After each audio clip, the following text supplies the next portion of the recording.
Hi అండి, welcome back to my channel Sakhi thoughts. మా side అయితే చాలా రోజుల నుంచి వర్షాలు పడుతున్నాయండి. ఎండ అనేది రావట్లేదు.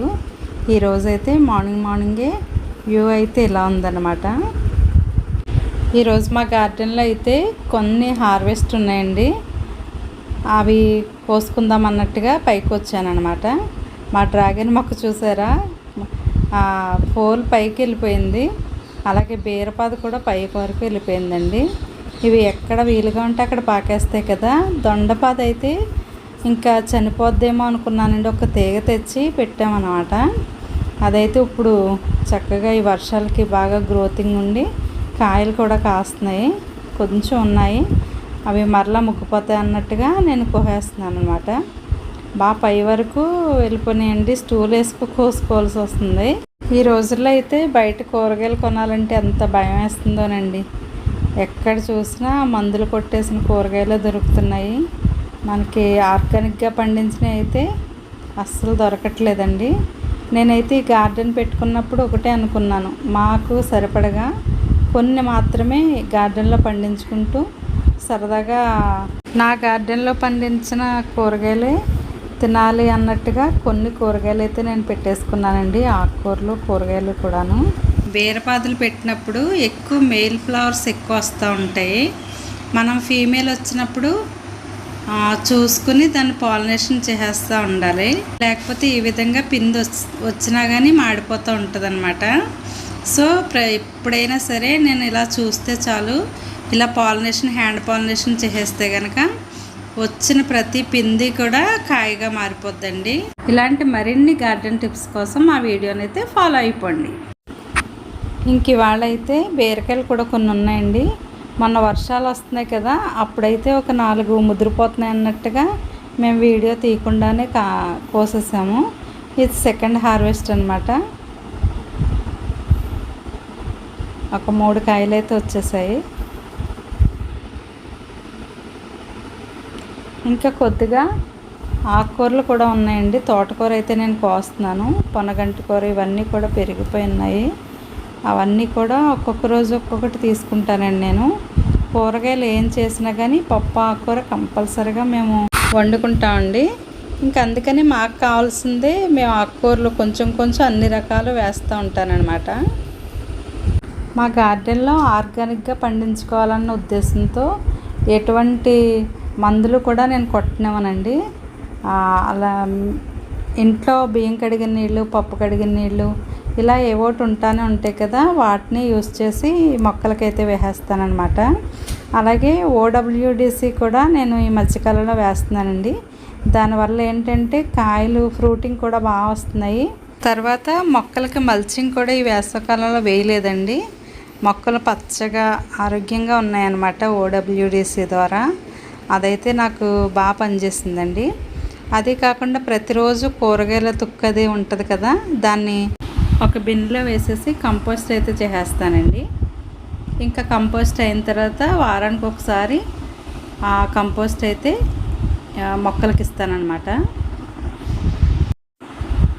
ఇదిగోండి తోటకూర అయితే కోసేసాను. ఈరోజు మా హార్వెస్ట్ అనమాట. ఇంకా చిన్నవి తోటకూర కాళ్ళు అయితే ఉన్నాయి, అవి వదిలేసాను. ఏ పప్పులకైనా వేయచ్చు కదా అని. ఒకటైతే బాగా ముదిరిపోయిందండి. ఇదైతే చాలా విత్తనాలు అయితే దీన్ని తీసుకోవచ్చు. ఇలాగే తోటకూర విత్తనాలు, పాలకూర విత్తనాలు అన్నీ కూడా మా తోట నుంచే మరలా విత్తనాలు తీసుకుంటానండి. డ్రాగన్ ఫ్రూట్ అయితే పండుతుందనమాట. ఇంకా కొన్ని రోజులైతే పడుతుంది. అయితే మీకు చెప్పాను కదా, ఇలాగా మొగ్గలు అయితే చాలానే వస్తున్నాయండి. మీకు ఇది ఒక్కదానికైతే ఇలా 5 వచ్చినాయి, ఎన్ని వస్తాయో పూర్తిగా తెలీదు. ఇవిగోండి చిన్న బడ్స్ అయితే చాలా వస్తున్నాయి. ఇవిగోండి ఇక్కడ కూడా, ఇక్కడ తర్వాత ఇవిగోండి దీనికైతే 2 ఉన్నాయన్నమాట. పైన ఒకటి ఉంది. ఇదిగోండి ఇక్కడ, ఇదిగోండి ఇది ఇక్కడ కూడా వస్తున్నాయి చూడండి. ఇవన్నీ కూడా ఇలా వస్తున్నాయి. ఇదిగో ఇక్కడ ఒకటి వచ్చింది. ఇలా చాలా వస్తున్నాయండి. అటువైపు ఉంది, అటువైపు కూడా చూద్దాం. ఇదిగో ఇది ఒక ఫ్రూట్ తయారవుతుంది. ఇదిగోండి ఇక్కడ ఒకటి తయారవుతుంది, అటువైపు ఒకటి ఉంది. ఇదిగోండి ఈ వైపునైతే ఇది చక్కగా పువ్వు రెడీ అవ్వడానికి ఫ్లవర్ వచ్చేస్తుంది.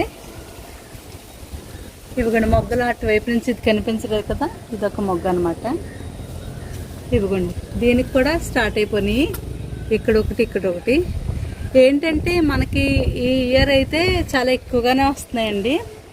ఎందువల్ల అంటే ఇది ఇక్కడ కూడా ఉంది, ఇక్కడ ఇక్కడ కూడా ఉంది. ఇవి ఏంటంటే మేము ఇలా పైకి వచ్చినప్పుడల్లా ఇవి చెప్పాను కదా, ముళ్ళులు తీసుకుంటే ఈ ముళ్ళులు ఇలా తీసేసుకుంటే మనకి ఎక్కువ మొగ్గు వచ్చి ఎక్కువ ఫ్రూటింగ్ అయితే తీసుకోవచ్చు అని ఇలా ముళ్ళులు తీసేయడం వల్ల ఇదిగోండి ఇలా తీసేయాలన్నమాట.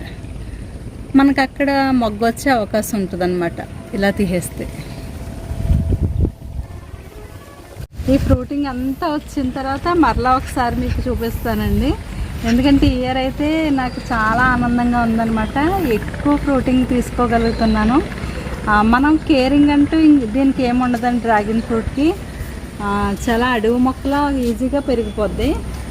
కాకపోతే కాస్త ఇలాంటి చిన్న చిన్న టిప్స్ తెలుసుకుంటే కనుక చక్కగా ఈ డ్రాగన్ ఫ్రూట్ని అయితే మనం పెంచేసుకోవచ్చు. ఈ శంకుపూలు వైట్ కూడా వస్తున్నాయండి, రేకే ముద్ద కాదు. నా దగ్గర నీలం ఒకటి ఉంది కదా, ఇప్పుడు వైట్ కూడా వస్తున్నాయి. ఇంక పింక్ తెచ్చుకోవాలి. 3 కలర్స్ ఉంటాయి అనుకుంటా, చూడాలి. అది కూడా తీసి తెచ్చుకుని వేసుకోవాలి. చక్కగా వస్తున్నాయి, చాలా మొగ్గలు అయితే ఉన్నాయి. ఇందులో ఇదొక పుచ్చకాయ వచ్చిందండి, ఎంత చిన్నది వచ్చిందో చూడండి.